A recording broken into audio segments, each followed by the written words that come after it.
अस्सलाम वालेकुम। ये अलजेब्रा का प्रैक्टिस सेट 4 है। इससे पहले हम 3 प्रैक्टिस सेट अपलोड कर चुके हैं अलजेब्रा में। तो चूँकि ये प्रैक्टिस सेट मतलब ये आप लोग को ऑलरेडी पढ़ाया जा चुका है क्लास में। तो इस टाइप का बहुत सारा सम्स हम क्लास में पढ़ाए होंगे। तो आपको ये सम्स बनाने से पहले वीडियो को पॉज कीजिए और वीडियो पॉज करने के बाद खुद से बनाने की कोशिश कीजिए, बनता है या नहीं बनता है। ठीक है, बन जाता तो बहुत अच्छी बात है, नहीं बनता मतलब आपको प्रैक्टिस का ज़रूरत है।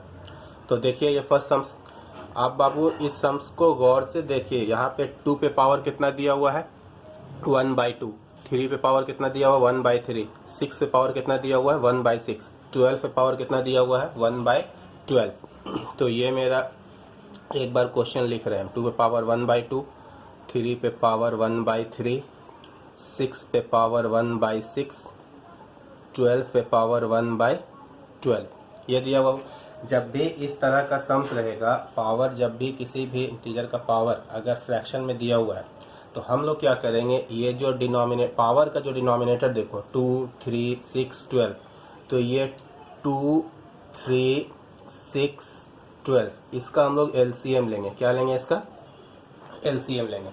तो इसका जब एलसीएम लेंगे तो एलसीएम कितना आएगा 12 आएगा। एलसीएम कितना आएगा 12 आएगा। अब देखें 2 ये ऐसे ही रहेगा, 2 3 जा 6, 2 6 जा 12। ये हो गया आपका फिर 3 से 3 1 जा 3, 3 1 जा 3, 3 2 जा 6, तो एलसीएम कितना आया 12। तो ये जो एलसीएम आएगा वो 12, 3 2 जा 6, 2 जा 12, सारे पावर को हम मल्टीप्लाई करेंगे उसी 12 से। ठीक है, सारे पावर को कैसे मल्टीप्लाई करेंगे, उस एलसीएम जो आया उससे। तो ये 2 पे पावर कितना था 1/2 था, इसको किससे मल्टीप्लाई करेंगे 12 से।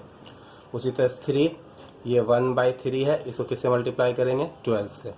ये 6 1/6 इंटू 12, ये 12 पे ये 1/12 इंटू 12 ये करेंगे। तो ये हो जाएगा 2 6 जा 12 कटेगा ना, तो 2 6 जा 12, तो 2 पे पावर कितना हो गया 6, ये कट 3 4 जा 12 हो जाएगा, तो 3 पावर कितना हो गया 4, ये कटेगा 6 2 जा 12, तो 6 पावर कितना हो गया 2, और ये 12 ये पूरा कटेगा 12 पावर कितना हो गया 12। तो आपको पता होना चाहिए 2 पावर 6 मतलब 2 कितने बार मल्टीप्लाई होगा, 6 बार मल्टीप्लाई होगा।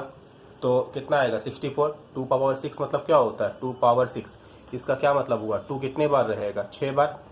ये 3 हो गया, 4 5 6, तो ये देखिए 2 2 जा 4, 2 जा 8, 16 32 64, सब मल्टीप्लाई करेंगे कितना हो गया 64। 3 पे पावर 4 करेंगे कितना हो जाएगा 81। इसी हिसाब से आप कीजिएगा, 3 पावर 4 जब कीजिएगा तो 3 को 4 बार लिखिएगा, 1 2 3 4, तो ये हो गया 9 और ये हो गया 9, तो 9 इंटू 9 कितना हो गया 81, और 6 पावर कितना हो गया 36, और ये आपका हो गया 12। अब बाबू इनमें से जो बड़ा है आप देखो कौन बड़ा है इसमें, 64 81 36 12 कौन बड़ा है, ये 81 बड़ा है ना। तो 3 पावर 4 ग्रेटेस्ट, ये ग्रेटेस्ट मतलब ग्रेटेस्ट कौन हो गया 3 पावर 1/3। तो आपसे यही पूछा था विच वन इज ग्रेटेस्ट, तो हम लोग लिखेंगे देयरफॉर 3 पे पावर 1/3 इज ग्रेटेस्ट। ये मेरा क्या हो गया ग्रेटेस्ट हो गया। अगर आपसे स्मॉलेस्ट मांगता कि स्मॉलेस्ट कौन है, तो ये आपका स्मॉलेस्ट हो जा रहा। अगर स्मॉलेस्ट बोलता तो ये स्मॉलेस्ट 12, इन सब में स्मॉलेस्ट कौन है ये है ना, तो ये आपका स्मॉलेस्ट स्मॉलेस्ट स्मॉलेस्ट, तो ये वाला आपका हो जाता स्मॉलेस्ट। बात आ रहा समझ में वो, तो ये आपका स्मॉलेस्ट। तो ग्रेटेस्ट मांगेगा आप ग्रेटेस्ट दीजिएगा, स्मॉलेस्ट मांगेगा आप स्मॉलेस्ट लीजिएगा। कभी कभी एग्जाम में इसको अरेंज करने के लिए दे देगा असेंडिंग ऑर्डर या फिर डिसेंडिंग ऑर्डर में। तो असेंडिंग ऑर्डर मतलब छोटा से बड़ा की तरह। तो इसमें से देखिएगा सबसे छोटा कौन है, अगर असेंडिंग में दे रहा, हम अगर असेंडिंग ऑर्डर में सजाना चाहें तो सबसे छोटा ये है 12, तो 12 का मतलब कितना ये है 12 1/12, तो ये सबसे छोटा। उसके बाद कौन है 36, 36 मतलब 6 पावर 1/6, 6 पे पावर 1/6। फिर कौन है 64, 64 मतलब 2 पे पावर 1/2, 2 पे पावर 1/2। फिर सबसे लास्ट में कौन लिखाएगा 3 पे पावर 1/3। ये हो गया असेंडिंग ऑर्डर में। तो या ग्रेटेस्ट पूछेगा आपसे या स्मॉलेस्ट पूछेगा आपसे, या फिर आपको असेंडिंग ऑर्डर में करने के लिए कहेगा, तो इस तरह से करेंगे सिंपल। कुछ भी पावर रहेगा, जब भी आप देखेंगे फ्रैक्शन में पावर दिया हुआ है तो आप जो भी पावर का डिनोमिनेटर रहेगा आप उसका एलसीएम लेंगे। एलसीएम लेने के बाद एलसीएम लेने के बाद आप क्या करेंगे कि सारे पावर को मल्टीप्लाई करेंगे उससे, ठीक है। पावर को मल्टीप्लाई करने, एलसीएम से पावर को मल्टीप्लाई करने से क्या होगा, जो फ्रैक्शन है ना वो हट जाता है। तो जो फ्रैक्शन है तभी तो हमको एग्जैक्ट वैल्यू नहीं पता। अगर ऊपर में अगर नेचुरल नंबर आ जा रहा है, मेरा फिगर आ जा रहा है, तो हमको पता हो जाएगा ना क्या वैल्यू है टीएल का, ठीक है। जब भी इस तरह का सम्स आए तो आप एलसीएम लेकर के फ्रैक्शन, ये जो फिर फ्रैक्शन का पावर है उसका एलसीएम लीजिएगा, सबको मल्टीप्लाई कीजिएगा, फिर इस तरह से कीजिएगा। उम्मीद कर रहे हैं सबको समझ में आया होगा ये सम्स, ठीक है। आप इस तरह का सम्स 10 ईयर में ढूंढिए, आया हुआ मिलेगा ऑब्जेक्टिव क्वेश्चन में। ये आप में से ही किसी स्टूडेंट का डाउट था तो हम इसको आज सॉल्व किए। चलते हैं नेक्स्ट क्वेश्चन की तरफ। ये भी आप में से ही किसी का डाउट है, sum of the roots of the equation 4x² - 9, इसका क्या होगा। ये ऐसा डाउट तो नहीं होना चाहिए क्योंकि इसका काफ़ी एक्सप्लेन किए थे अच्छे से, बहुत टाइम ले करके इस चैप्टर को एक्सप्लेन किए थे हम पूरा डिटेल में, फिर भी आया। देखते हैं और क्या है, क्यों आ रहा डाउट, आप लोग थोड़ा देखिएगा। देखिए बाबू, sum of the roots of the equation आपसे पूछा है कि ये जो इक्वेशन दिया हुआ है उसका सम ऑफ द रूट पूछा है आपसे। तो जब भी sum of the root, product of the root का बात होगा तो हम लोग पहले फॉर्मूला क्या होता है सम ऑफ द रूट का, सम ऑफ द रूट का फॉर्मूला होता है -b/a। Some of the root का यही फॉर्मूला होता है ना, -b/a। और प्रोडक्ट ऑफ द रूट का फॉर्मूला क्या होता है, c/a। अब a/a b/a हम इसको बताए थे आपको कि देखिए पहले सम्स को पहले समझते हैं, उसके बाद इसको करते हैं कि ये जो हुआ ax² plus bx plus c equal to 0, ये हुआ standard form of quadratic equation. यही हुआ ना standard form of quadratic equation, कि हम क्वाड्रेटिक इक्वेशन को इस टर्म में लिख सकते हैं जिसमें से a का वैल्यू 0 नहीं होना चाहिए। ये आप लोगों को हम एक्सप्लेन किए हुए हैं। a को बोला जाता है कोएफिशिएंट ऑफ x², b को बोला जाता है कोएफिशिएंट ऑफ x, c मेरा हो गया कांस्टेंट टर्म, ठीक है। तो ये हुआ।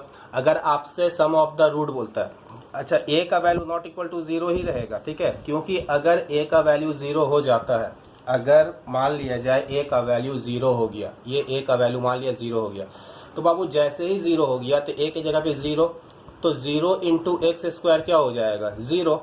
तो जब ये 0 हो गया तो ये तो मेरा रहेगा ही नहीं, बचेगा क्या चीज bx प्लस c। तो bx प्लस c, तो क्वाड्रेटिक इक्वेशन होने के लिए हाईएस्ट पावर कितना होना चाहिए, 2 होना चाहिए ना। तो ये तो 2 हट ही गया है ना, जब a का वैल्यू 0 हो गया तो ये तो खत्म हो गया, तो बचेगा सिर्फ bx प्लस c। तो x का हाईएस्ट पावर कितना हो जाएगा फिर 1। तो क्वाड्रेटिक इक्वेशन ये नहीं रहेगा ठीक है, अगर a का वैल्यू 0 हो जाएगा तब। तो ये तो नेसेसरी एंड सफिशिएंट कंडीशन हो गया कि a का वैल्यू नॉट इक्वल टू 0 होना चाहिए। a मतलब कोएफिशिएंट ऑफ x², ठीक है वो। हाँ, इन दोनों का वैल्यू 0 हो सकता है, नहीं हो सकता है, इस पे कुछ ये नहीं है, हो भी सकता है नहीं भी हो सकता है, बस इस पे सिर्फ ये नहीं होगा, ठीक है। जैसे आपको यहाँ पे ये जो इक्वेशन दिया है 4x² - 9, इसमें देखिए x टर्म नहीं है, मतलब b का वैल्यू कितना दिया हुआ है 0। आप चाहें तो इसको, अच्छा इक्वेशन यहाँ पे 0 होगा, ठीक है, क्योंकि बिना इसका ये दिया हुआ है। तो आप देखो बाबू इसको ऐसे नहीं लिख सकते हो 4x² माइनस या प्लस यहाँ पे कुछ भी दो 0 इंटू x -9 इक्वल टू 0, क्योंकि यहाँ पे देखो a का रोल, a का वैल्यू कितना हो गया यहाँ पे 4 हो गया, b का वैल्यू कितना हो गया 0 हो गया, c का वैल्यू कितना हो गया -9 हो गया। बात आ रहा समझ में। ये जो इक्वेशन दिया हुआ है 4x² - 9, देखो इसमें x² टर्म है, 9 मतलब कांस्टेंट टर्म है, लेकिन ये टर्म नहीं है, ये टर्म नहीं क्यों है, मतलब ये x टर्म क्यों नहीं है, क्योंकि हो b का वैल्यू 0 रहा होगा तब ना इसको 0, अगर b का वैल्यू अगर हम 0 बनाते हैं यहाँ पे b के जगह पे अगर 0 पुट करते हैं तो 0 इंटू x कितना हो जाएगा 0, तो इसलिए नहीं दिया यहाँ पे। तो हम यहाँ पे अज्यूम कर रहे हैं b का वैल्यू, अज्यूम क्या मतलब होगा ही, b का वैल्यू यहाँ पे क्या है 0 है। तो पहले इसको स्टैंडर्ड फॉर्म में हम लिख लिए, क्या है standard form ax² plus bx plus c, तो ax² प्लस bx यहाँ पे प्लस c, मतलब c का वैल्यू यहाँ पे -9 दिया हुआ है, तो ये मेरा हो गया। अब आपसे पूछा था सम ऑफ द रूट, क्या पूछा था आपसे, सम ऑफ द रूट। तो सम ऑफ द रूट, तो सम ऑफ द रूट्स का फॉर्मूला क्या होता है -b/a, बोलिए क्या होता है -b/a सॉरी। तो ये माइनस, अब b का वैल्यू कितना हो जाएगा 0 और एक मेरा कितना दिया हुआ है 4, तो 0/4 कितना हो गया 0, तो सम ऑफ द रूट कितना हो गया 0। बात आ रहा समझ में। ऐसे भी आपको ये कंडीशन पता होना चाहिए कि अगर b का वैल्यू 0 होता है, अगर b का वैल्यू 0 होता है, if b equal to 0 that is coefficient of x equal to 0, ठीक है। अगर b का वैल्यू 0 होता है, b मतलब कोएफिशिएंट ऑफ x, तब सम ऑफ रूट क्या होता है, सम ऑफ रूट का वैल्यू कितना निकलता है, सम ऑफ द रूट्स कितना आता है 0 आता है। ये आपको पता होना चाहिए। तो ये इक्वेशन आप जैसे ही देख रहे हैं 4x² - 9 इक्वल टू 0, ये इक्वेशन आपको जैसे ही देखने को मिल रहा है ये इक्वेशन, तो आपको देख करके ही लग रहा है कि इसमें b तो है नहीं, x वाला टर्म नहीं है, x वाला टर्म है इसमें नहीं है। तो जब भी x वाला टर्म नहीं रहेगा तो सम ऑफ द रूट जो होगा वो मेरा कितना होगा 0 होगा। तो ये आपको बनाने का भी ज़रूरत नहीं है, आप यहाँ पे fill in the blanks 1 marks का क्वेश्चन में आप यहाँ पे डायरेक्ट 0 लिखेंगे। बात आ रहा समझ में। अगर कोएफिशिएंट ऑफ x मतलब b का वैल्यू अगर 0 हुआ तो सम ऑफ द रूट कितना होगा 0। ये आपको याद रखना चाहिए और यहाँ पे हम आपको एक्सप्लेन कर दिए, ठीक है। वो मान लिया जाए क्वेश्चन ऐसे रहता है, मान लिया एक और क्वेश्चन हम दे रहे हैं, क्वेश्चन इस तरह से रहता है। इसी क्वेश्चन को हम देते हैं 4x² plus 9x equal to 0। अब देखो यहाँ पे c नहीं है, मतलब कांस्टेंट टर्म है नहीं ना है, तो आप इसको पहले स्टैंडर्ड, अगर नहीं समझ में आता तो आप इसको स्टैंडर्ड फॉर्म में लिख लो, 4x² प्लस 9x प्लस 0, मतलब कांस्टेंट की जगह पे 0 दे दिए हम। तो अगर हम यहाँ पे प्रोडक्ट ऑफ द रूट निकालना चाहें, है ना, प्रोडक्ट ऑफ द रूट, तो यहाँ पे अगर हम प्रोडक्ट ऑफ द रूट निकालना चाहें, प्रोडक्ट ऑफ द रूट निकालना चाहें हम, तो c बाई ए, तो यहाँ पे a का वैल्यू कितना हो गया, यहाँ पे देखो, यहाँ पे ये मेरा a हो गया, a का वैल्यू कितना हो गया 4, b का वैल्यू कितना हो गया 9 और c मेरा कितना हो गया 0। तो प्रोडक्ट का फॉर्मूला क्या होता है c बाई ए, c मेरा 0, a मेरा 4, तो 0/4 मतलब कितना हो गया 0।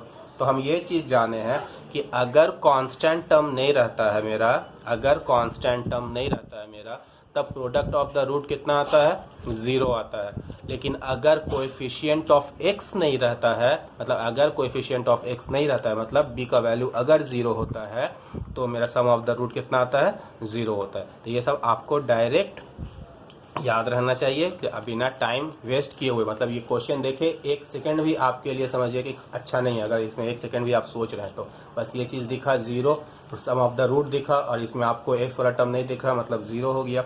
अगर ऐसा इक्वेशन दिया हुआ है जिसमें कांस्टेंट टर्म नहीं है और आपसे प्रोडक्ट ऑफ द रूट मांग रहा है, तो प्रोडक्ट ऑफ द रूट भी क्या निकलेगा 0 निकलेगा। बात आ रहा समझ में। तो देखो जब आप कुछ भी समझ जब प्रैक्टिस करो ना, तो एक बार कॉपी में हम सारा कुछ लिखाए हुए हैं पूरा अच्छा से समझा करके, तो आप पहले उस कॉपी को एक बार अच्छा से पढ़ो, ठीक है, समझ करके। जैसे नॉर्मल लड़कों को क्या होता है, फिर मतलब कॉपी निकाला, मतलब इधर टीवी चल रहा है, इधर मोबाइल हाथ में है, सब कुछ चल रहा है साथ में, तो ऐसा करके नहीं होगा। आप उसको एक एक लाइन अच्छा से समझिए। उस चैप्टर को पढ़ाने वक्त हम क्या एग्जाम्पल दिए, क्या क्या समझा रहे थे, सारा कुछ लिखवा रहे थे, उसको अच्छा से देखिए। या कुछ हम पढ़ाते हैं क्लास में तो आप उसका नोट्स थोड़ा बनाइए कि अपने तरफ से अपना लैंग्वेज थोड़ा लिखने की कोशिश कीजिए, ठीक है, तब ठीक रहेगा। वरना ऐसा चीज़ डाउट छूटना, मतलब मिलना नहीं चाहिए ऐसा डाउट, ठीक है। तो ये आपका डाउट था, इसी तरह से आप अपना डाउट हमको देते रहें, मतलब कि क्या क्या डाउट रहता है। आप सभी स्टूडेंट हमको डाउट, देखिए अभी क्या होता है कि सबका हम एक साथ डाउट नहीं देख पा रहे हैं। बहुत कोई स्टूडेंट का ये शिकायत रहा, सर हम इतना समझ भेज रहे हैं, आप अभी तक हमको डाउट नहीं बता रहे हैं, ठीक है। तो हम देखो इतना सारा स्टूडेंट का इतना सारा एक साथ हम बैठ करके सबको नहीं कर सकते हैं, सॉल्व नहीं कर सकते ना, अपना भी थोड़ा काम रहता है, थोड़ा तबीयत भी थोड़ा ठीक नहीं चल रहा है। दूसरा चीज़ हम बहुत बार स्टूडेंट लोग को बोले हुए हैं कि आपका जो भी डाउट रहता है आप एक पेज में लिख करके नाम लिख करके दे दिया करो, ठीक है।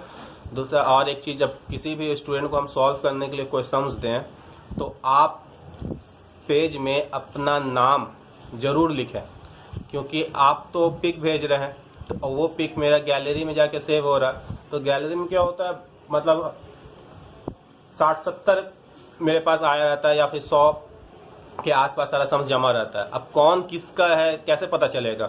तो जब आपका नाम लिखा रहेगा कि ये इसका नाम है, तब ना हमको चेक करने में आसानी होगा। तो हम आपको वो सम्स फिर चेक करके आपको ही भेजेंगे कि यहाँ पे आप गलती हुआ। अब पूरा गैलरी में हम देख रहे हैं, वहाँ पे मेरे पास 80, 90, 100 के आसपास फ़ोटो है, उसमें सबका सम्स बना हुआ है। हमको पता ही नहीं है कि कौन सा सम्स किसका है, क्या चेक करें हम, किसको भेजें करेक्शन करके। तो हम इसलिए बार बार बोलते हैं आप लोग को कि पेज में आप अपना नाम लिख दिया करें, ताकि हमको आसानी हो चेक करने में और हम आपको भेज सके चेक करने के बाद। ये पहला चीज़। दूसरा चीज़, जब आप सम्स करें, हम जैसे मान लिया हम आपको 15-20 सम्स दिए हैं, मान लिया जाए, तो हम तो एक साथ आप दे दिए, आप क्वेश्चन लिख दिया करें, थोड़ा सा आसानी में, इसमें मेरा आसानी होगा चेक करने में। ऐसे क्या होगा, हमको स्क्रॉल करके जाना पड़ता है, किसी का तो नंबर भी सही से नहीं लिखा रहता, बस सम्स बना रहता है। मतलब ये जिम्मेदारी मेरा है, सर आप होमवर्क दिए हैं तो आप ही समझिए ये कौन सा सम्स है, पूरा क्वेश्चन पढ़ करके। तो आप थोड़ा साफ साफ नंबर लिख दीजिए, क्वेश्चन लिख दीजिए, अपना नाम लिख दीजिए, थोड़ा हमको भी आसानी हो चेक करने में, ठीक है। और जो भी डाउट रहता है आप उसको एक पेज में लिखिए, हम उसको सॉल्व करके एक एक करके आपको देने का कोशिश करेंगे। कुछ सम्स अगर लगेगा कि नहीं हम ऐसे ही लिख करके बनाते भेज दें तो उस वक्त दे देंगे। कुछ सम्स हमको लगेगा कि नहीं इसमें हमको समझाने लायक है कुछ, तो हम वैसा भी करने की कोशिश, तो हम उसको वीडियो आपको अपलोड कर देंगे, ठीक है। तो ये 2 डाउट हमको अच्छा लगा था, तो इस 2 डाउट को लेकर के हम आज वीडियो डाले हैं। तो आप और भी जो डाउट रहे हमको भेज दिया करें। आज का क्लास हम यहीं पे ख़त्म करते हैं। अब अपना अच्छे से ख्याल रखिएगा। अल्लाह हाफिज़।